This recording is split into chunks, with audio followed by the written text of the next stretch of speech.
사람이 알려주는 진짜 한국, 징원 한국어.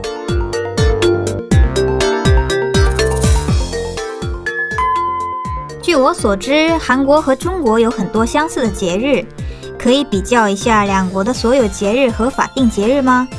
从1月到12月的所有节日，谢谢。 중국의 6월은 공휴일 대신 기념일만 있습니다. 바로 1일과 18일이죠. 먼저 6월 1일은 아동절이에요. 우리나라와 마찬가지로 어린이를 위한 여러 행사가 열리죠. 또 18일은 아버지의 날인데요. 한국의 5월 8일 어버이날과는 다르게 중국은 어머니의 날과 아버지의 날을 따로 기념합니다. 한국은 5월을 가정의 달로 부르지만 중국의 경우 6월에 가정을 위한 기념일이 많은 편이네요. 또 한국의 6월 공휴일은 6일 현충일이 있고요.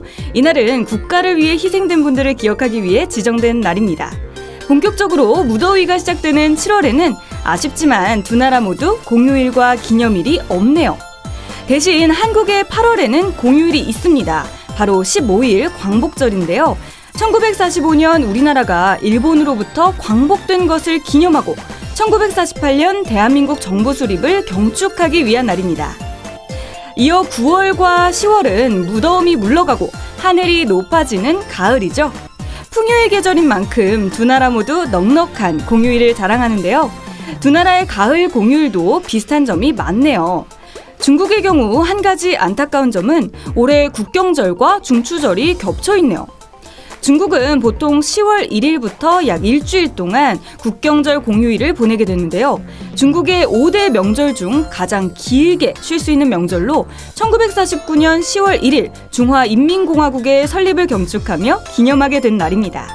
이때는 주말까지 합하면 열흘을 쉴 수 있기 때문에 많은 중국인들이 국내 여행을 비롯해 해외여행을 즐기기도 하죠.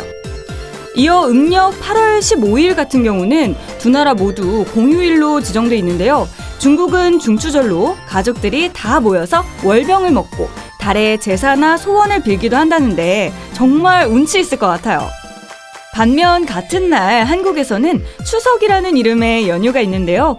중국이 중추절에 월병을 먹듯 한국은 이날 친척들이 다 같이 모여 송편을 빚고 민속놀이를 한답니다. 특별히 올해 한국에서는 추석 연휴를 기대하는 사람들이 많은데요.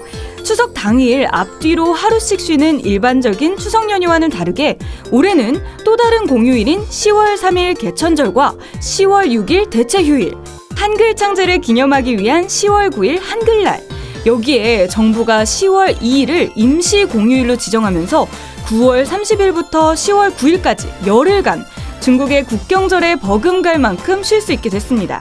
개인적으로도 정말 기대되는 연휴예요.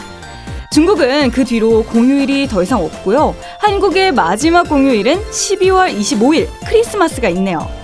이로써 한 해의 공휴일, 기념일들을 모두 살펴보았는데요.